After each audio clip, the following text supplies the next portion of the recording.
Hello friend, अगर आप सभी क्लास 10th में स्टडी कर रहे हैं और 2025 में फाइनल बोर्ड एग्जाम देने जा रहे हैं तो आज की इस क्लास में हम लोग हिंदी का बिल्कुल ही ओरिजिनल एवं इम्पोर्टेंट क्वेश्चन को याद करेंगे, यानी कि रिवाइज करेंगे। ये जितने भी क्वेश्चन मैं आप सबको बताऊंगा एग्जाम हॉल में आपको 3 से 4 नंबर इस क्वेश्चन को याद करने से आ सकता है, ठीक है ना। तो आप लोग जितने भी क्वेश्चन दिया जाए आसानी से याद कर लीजिएगा और चैनल पर पहली बार आए होंगे तो चैनल को सब्सक्राइब कर लीजिएगा ताकि नेक्स्ट क्लास जैसे कि अन्य सब्जेक्ट का भी इंपॉर्टेंट क्वेश्चन मैं आप लोग को करवा दूंगा, ठीक है। तो चैनल को सब्सक्राइब रखिएगा और ये वीडियो अपने दोस्तों के पास भी शेयर कर दीजिएगा। प्यारे साथियों, हिंदी का जो विषय कोड आपका होगा 101 यही होने वाला है, ठीक है ना, ध्यान रखिएगा। प्यारे बच्चों, उसमें जो आपको समय जो दिया जाएगा क्वेश्चन सॉल्व करने का यानी कि बनाने का 3 घंटा 15 मिनट का रहेगा, पूर्णांक आपका 50 नंबर का रहेगा, ठीक है ना। प्यारे साथियों, आपका 50 यानी कि 100 ऑब्जेक्टिव क्वेश्चन पूछे जाएंगे जिनमें से किन्हीं 50 प्रश्नों का जवाब देना है, ठीक है ना। तो मैं आप लोग को ऑब्जेक्टिव सारा क्वेश्चन बता देता हूँ, ये आप लोग यहाँ से निर्देश है, ध्यान से पढ़ लीजिएगा।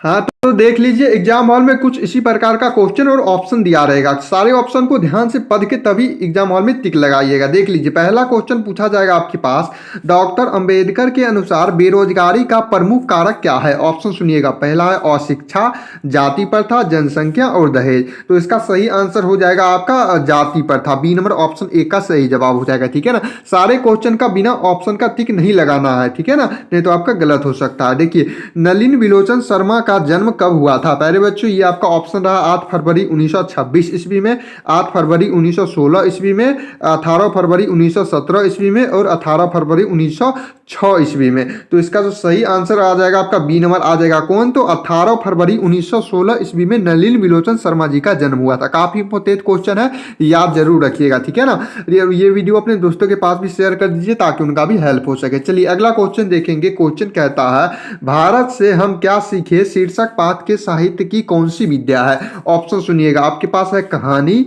यात्रा वृत्तांत, भाषण और रिपोर्टार्स। तो 3 का जो सही आंसर आ जाएगा आपका भाषण आ जाएगा। ऑप्शन नंबर सी 3 का सही जवाब हो जाएगा। चलिए अगला क्वेश्चन देखेंगे। 4 नंबर क्वेश्चन क्या रहेगा आपके पास, प्रेम के पीर के कवि किस कवि को कहा जाता है। तो प्रेम के पीर के कवि को कौन सा कवि कहा जाता है। तो घनानंद कवि कहा जाता है। घनानंद जो कवि है वो प्रेम के पीर के कवि है, ठीक है ना, याद रखिएगा। बी नंबर ऑप्शन इसका सही जवाब हो जाएगा। चलिए अगला क्वेश्चन देखते हैं। यहाँ से 5 नंबर क्वेश्चन होगा आपके पास, उर्वशी के रचनाकार कौन है। प्यारे साथियों, ऑप्शन सुनिएगा, आपका है सुमित्रानंद पंत, अज्ञेय, दिनकर और कुंवर नारायण। तो उर्वशी के रचनाकार कौन है, आप सब जानते ही होंगे कि दिनकर जी है, ठीक है ना। सी नंबर जो ऑप्शन आ जाएगा 5 नंबर का बिल्कुल ही सही जवाब हो जाएगा। अगला क्वेश्चन है आपके पास 6 नंबर होगा, पेड़ पर कमरा किसकी रचना है। प्यारे साथियों, ऑप्शन सुनिएगा, आपके पास है विनोद कुमार शुक्ल, अशोक वाजपेयी, अमरकांत और यतीन्द्र मिश्र। तो यहाँ पे 6 नंबर का जो राइट आंसर आ जाएगा आपका विनोद कुमार शुक्ल, यानी कि ए नंबर ऑप्शन क्वेश्चन नंबर 6 का बिल्कुल ही सही जवाब हो जाएगा। जितने भी बच्चे चैनल को सब्सक्राइब नहीं किए हो तो एक बार जल्दी से चैनल को सब्सक्राइब कर दीजिए और ये वीडियो अपने दोस्तों के पास भी शेयर कर दीजिए ताकि उनका भी हेल्प हो सके। चलिए तो आगे बढ़ते हैं, क्वेश्चन नंबर 7 देखेंगे। क्वेश्चन है आपके पास, महिर भोज की ग्वालियर प्रास्ति किस भाषा में है। पहले बच्चों, ये जो क्वेश्चन नंबर 7 है ये आप सबके लिए, कमेंट में जल्दी इसका उत्तर बताइए क्वेश्चन नंबर 7 का। चलिए अगला क्वेश्चन देखेंगे। क्वेश्चन नंबर 8 क्या कहता है आपके पास, रूपीय खाना का प्रपंच किसने रचा था, ठीक है ना। तो ऑप्शन सुनिएगा, आपके पास है कहानीकार के मित्र ने, कहानीकार के भाई ने, कहानीकार के रिश्तेदार ने और कहानीकार के साले जी ने। तो 8 का जो सही आंसर आ जाएगा आपका कहानीकार के रिश्तेदार ने, ठीक है ना। Option number C question number 8 का बिल्कुल ही सही जवाब हो जाएगा।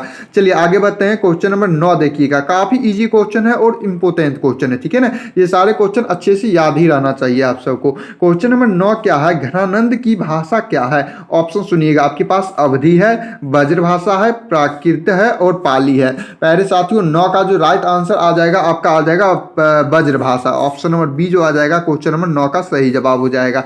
अगला क्वेश्चन है 10 नंबर आपके पास, बिरजू कितने साल के थे तब उनके पिता की मृत्यु हो गई थी। देखिए ऑप्शन सुनिएगा, आपके पास है 8 साल के, 9.1/2 साल यानी कि इस तरह से, और 10 साल के और 7.1/2 साल के। तो ध्यान रखिएगा, इसका जो राइट आंसर आ जाएगा आपका 9.1/2 साल के थे, ठीक है ना। बी नंबर ऑप्शन सही जवाब हो जाएगा। चलिए अगला क्वेश्चन है 11 नंबर क्वेश्चन क्या आता है आपके पास, शंभू महाराज बिरजू महाराज के कौन थे। ऑप्शन सुनिएगा, मौसा जी थे, भाई जी थे, पिताजी थे या फिर चाचा आदि थे। तो शंभू महाराज जो थे वो बिरजू महाराज के चाचा जी थे, ठीक है ना। ऑप्शन नंबर डी जो आ जाएगा क्वेश्चन नंबर 11 का सही जवाब हो जाएगा। चलिए अगला क्वेश्चन देखिएगा, 12 नंबर क्वेश्चन है, काफी इंपोर्टेंट क्वेश्चन है, ध्यान दीजिएगा। कॉर्थियस ईसाई संप्रदाय किस पर विश्वास करता है? तो इसका जो राइट आंसर हो जाएगा आपका मौन पर विश्वास करता है, यानी कि D number option question number 12 का सही आंसर आ जाएगा। चलिए अगला क्वेश्चन देखेंगे यहाँ से 13 नंबर क्वेश्चन। क्वेश्चन क्या कहता है, काफी इंपोर्टेंट क्वेश्चन है, सारे क्वेश्चन को प्यारे बच्चों में बार बार कह रहा हूँ याद कर लीजिएगा, ठीक है ना। एग्जाम हॉल में एक भी ऑब्जेक्टिव आपसे नहीं छूटने वाला है, सब्जेक्टिव क्वेश्चन भी करवाऊंगा, तो चैनल को जल्दी जल्दी सब्सक्राइब करके रखिएगा। चलिए क्वेश्चन नंबर 16 देखिएगा, मछली क्या है? देखिए मछली कहानी है या फिर निबंध है या फिर शिक्षा शास्त्र है या फिर ललित निबंध है? तो जानते ही होंगे कि मछली जो है ये आपका कहानी है, ए नंबर ऑप्शन सही जवाब हो जाएगा। चलिए अगला क्वेश्चन है आपके पास 14 नंबर होगा। क्वेश्चन है नलिन विलोचन शर्मा का जन्म कहाँ हुआ था? प्यारे साथियों, नलिन विलोचन शर्मा जी का जन्म जो हुआ था, ध्यान रखिएगा, आपका पटना में हुआ था। ऑप्शन नंबर सी सही जवाब हो जाएगा। चलिए अगला क्वेश्चन है आपके पास, गांधी जी के अनुसार शिक्षा सहायता होती है, तो यहाँ पे सही आंसर हो जाएगा शरीर, बुद्धि और आत्मा के विकास में होती है, ठीक है ना। सी नंबर ऑप्शन 15 का सही जवाब हो जाएगा। चलिए अगला क्वेश्चन देखिएगा ध्यान से। क्वेश्चन कहता है आपके पास, सिख धर्म के 5वें गुरु कौन थे? ऑप्शन सुनिएगा, आपके पास है गुरु नानक, अर्जुन देव, गुरु अंगद और गुरु रामदास। तो 16 का जो आंसर आ जाएगा आपका अर्जुन देव आ जाएगा, बी नंबर ऑप्शन सही जवाब हो जाएगा क्वेश्चन नंबर 16 का। चलिए 17 नंबर क्वेश्चन क्या आता है आपके पास, रसखान किस काल के कवि थे? प्यारे साथियों, रसखान जो है ये आपका भक्ति काल के कवि थे। कौन से काल के कवि थे रसखान? तो भक्ति काल के, ऑप्शन नंबर डी सही जवाब हो जाएगा। चलिए अगला क्वेश्चन यहां से देखिएगा, क्वेश्चन नंबर 18 क्या कहता है आपके पास? क्वेश्चन है आपके पास, कवि घनानंद ने किस मार्ग को सबसे सरल मार्ग कहा, यानी कि सबसे आसान यानी कि सिंपल मार्ग कहा है? ऑप्शन सुनिएगा, आपके पास होगा कर्म पथ को, साधना के मार्ग को, प्रेम मार्ग को या फिर ज्ञान मार्ग को। तो इसका जो सही आंसर आ जाएगा आपका प्रेम मार्ग को, ऑप्शन नंबर सी सही जवाब हो जाएगा क्वेश्चन नंबर 18 का। चलिए अगला क्वेश्चन देखिएगा, यहां से 19 नंबर क्वेश्चन कहता है, क्वेश्चन है आपके पास, प्रेम घन साहित्य सम्मेलन के किस अधिवेशन की संभावती बनी? तो 19 का जो सही आंसर आ जाएगा आपका कोलकाता आ जाएगा, ऑप्शन नंबर बी बिल्कुल सही जवाब हो जाएगा। अगला क्वेश्चन देखिएगा 20 नंबर है, सुमित्रानंद पंत को किस रचना का ज्ञानपीठ पुरस्कार प्राप्त हुआ था? ऑप्शन सुनिएगा, आपके पास है चिदम्बरा या फिर सत्यकाम या फिर लोकयतन या फिर स्वर्ण किरण। तो 20 का जो राइट आंसर आ जाएगा आपका आ जाएगा चिदम्बरा, यानी कि ए नंबर ऑप्शन आ जाएगा क्वेश्चन नंबर 20 का सही जवाब हो जाएगा। चलिए अगला क्वेश्चन देखेंगे, यहां से 21 नंबर क्वेश्चन क्या कहता है, काफी इंपोर्टेंट क्वेश्चन है। प्यारे बच्चों, जितने भी बच्चे अभी तक चैनल को सब्सक्राइब नहीं किए हैं, एक बार जल्दी इस चैनल को सब्सक्राइब करके वीडियो को लाइक शेयर कर दीजिए, ताकि नेक्स्ट क्लास की वीडियो जैसे ही मैं डालूं आप लोग आसानी से देख पाइएगा। चलिए तो क्वेश्चन नंबर 21 देखिएगा, जनतंत्र में कवि के अनुसार राजदंड क्या होंगे? प्यारे बच्चों, ये क्वेश्चन नंबर 21 है, ये आप सबके लिए। जल्दी उत्तर क्वेश्चन नंबर 21 का उत्तर बताइएगा कमेंट में, ठीक है ना। चलिए तो क्वेश्चन नंबर 21 आप सबके लिए क्वेश्चन नंबर 22 में बताता हूँ। क्वेश्चन कहता है, क्वेश्चन नंबर 22 क्या है, हिरोशिमा शीर्षक कविता में निकलने वाला सूरज क्या है? ऑप्शन सुनिएगा, आपके पास होगा खगोलीय पिंड, प्रकाशित व्यक्ति, प्रचंड क्रोध या फिर अनुपम। तो इसका सही आंसर आ जाएगा आपका अनुपम, ऑप्शन नंबर डी जो आ जाएगा 22 का सही जवाब हो जाएगा। चलिए नेक्स्ट क्वेश्चन देखिएगा सही बच्चे, क्वेश्चन नंबर 23 है, कवि के आदेशों में कौन था? प्यारे बच्चों, इसका जो आंसर आ जाएगा ए नंबर आ जाएगा, एक जानी दुश्मन, ठीक है ना। ए नंबर ऑप्शन क्वेश्चन नंबर 23 का सही जवाब हो जाएगा। चलिए अगला क्वेश्चन पे ध्यान दीजिएगा, क्वेश्चन कहता है आपके पास, कविता में देवी जगन्नाथ कहाँ हुआ? ठीक है ना, कविता में देवी जगन्नाथ कहाँ हुआ? पहले साथियों 24 का जो राइट आंसर आ जाएगा आपका गरीब बस्तियों में हुआ था, ठीक है ना, बी नंबर ऑप्शन सही जवाब हो जाएगा। अगला क्वेश्चन पे ध्यान दीजिएगा, बच्चा कहाँ आकर थमक जाता है? तो ध्यान रखिएगा, ये आपका जो क्वेश्चन है मतलब हिंदी व्याकरण का क्वेश्चन है, तो इसका सही आंसर हो जाएगा द, यानी कि ऑप्शन नंबर डी सही जवाब हो जाएगा क्वेश्चन नंबर 25 का। चलिए अगला क्वेश्चन देखिएगा सही बच्चों, 26 नंबर क्वेश्चन है आपके पास, रूप सा क्या है? पहले साथियों ऑप्शन सुनिएगा, आपके पास है बंगाल की नदी, अगला है आपके पास बंगाल की एक सुंदर स्त्री, अगला है बंगाल का मंदिर और अगला है बंगाल का चौराहा। तो रूपसा क्या है, ध्यान रखिएगा, ये आपका बंगाल का एक नदी है, ठीक है ना, बंगाल की एक नदी है। ए नंबर ऑप्शन 26 का सही जवाब हो जाएगा। चलिए अगला क्वेश्चन देखिएगा, यहाँ से 27 नंबर क्वेश्चन क्या है, क्वेश्चन है भगवान की कृपा दृष्टि कहाँ विश्राम करती है। काफी इजी क्वेश्चन है, ध्यान रखिएगा, इसका सही आंसर हो जाएगा कवि के कपोलों पर, ठीक है ना, डी नंबर ऑप्शन नोट कीजिएगा। अगला क्वेश्चन है आपके पास 28 नंबर, मंगम्मा अपना पैसा किसके पास रखना चाहती थी। ऑप्शन सुनिएगा, बेटे के पास रखना चाहती थी, या फिर माँ जी के पास रखना चाहती थी, या फिर थानेदार के पास रखनी चाहती थी, या फिर रंगप्पा के पास रखना चाहती थी। तो इसका सही आंसर आपका बी नंबर हो जाएगा, माँ जी के पास रखना चाहती थी। B number option question number 28 का सही जवाब हो जाएगा। चलिए अगला क्वेश्चन देखिएगा ध्यान से, 29 नंबर क्वेश्चन।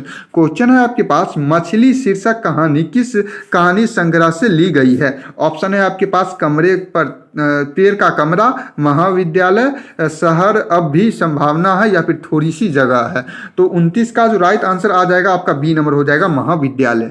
चलिए नेक्स्ट क्वेश्चन देखिएगा सही बच्चे, 30 नंबर क्वेश्चन है आपके पास, माँ कहानी किस लेखक द्वारा रचित है। प्यारे बच्चों इसका आंसर आप लोग जरूर देंगे, इसका सही जवाब हो जाएगा ईश्वर पेत्रीकर। ऑप्शन नंबर सी जो आ जाएगा क्वेश्चन नंबर 30 का सही जवाब हो जाएगा। चलिए अगला क्वेश्चन देखेंगे एक बार और, 31 नंबर क्वेश्चन है आपके पास, माँ कहानी का मुख्य पात्र कौन है। ऑप्शन सुनिएगा, आपके पास है लक्ष्मी, सीता, कुसुम और मंगू। तो माँ कहानी के मुख्य पात्र में आपका मंगू आ जाएगा। D number option question number 31 का सही जवाब हो जाएगा। चलिए अगला क्वेश्चन देखिएगा सभी बच्चों, 32 नंबर क्वेश्चन। क्वेश्चन क्या कहता है आपके पास, लंबी कतार देखकर बल्ली अमार को किस पर गुस्सा आया था।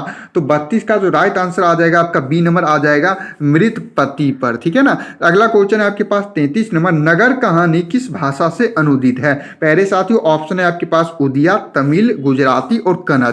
ध्यान रखिएगा, नगर जो कहानी है ये आप पे सही आंसर आ जाएगा, बी नंबर ऑप्शन सही जवाब हो जाएगा, तमिल है, ठीक है। नगर कहानी कौन सी है, तमिल है। एग्जाम में पूछा जाता है, इसी प्रकार से पूछा हुआ क्वेश्चन है ये, ठीक है ना। चलिए तो अगला क्वेश्चन है आपके पास 34 नंबर, धरती कब तक घूमेगी शीर्षक कहानी का कहानीकार कौन है। ऑप्शन है आपके पास, श्रीनिवास, सुजाता, सवरदैया या फिर सातकोरी होता है। प्यारे साथियों 34 का जो राइट आंसर हो जाएगा आपका सवरदैया आ जाएगा, ऑप्शन नंबर सी सही जवाब हो जाएगा, ठीक है ना। प्यारे बच्चों आज के इस वीडियो में टोटल 34 क्वेश्चन ही बताऊंगा, देख लीजिए यहाँ से आगे क्वेश्चन भी मेरे पास उपलब्ध है, ठीक है ना। तो आपके नेक्स्ट वीडियो में इस लाने वाला हूँ इससे आगे का क्वेश्चन। तो ये जितने भी क्वेश्चन मैं आप सबको बताया हूँ अच्छे से रिवाइज कर लीजिए और चैनल को सब्सक्राइब रखिएगा ताकि नेक्स्ट क्लास की वीडियो देख पाइए।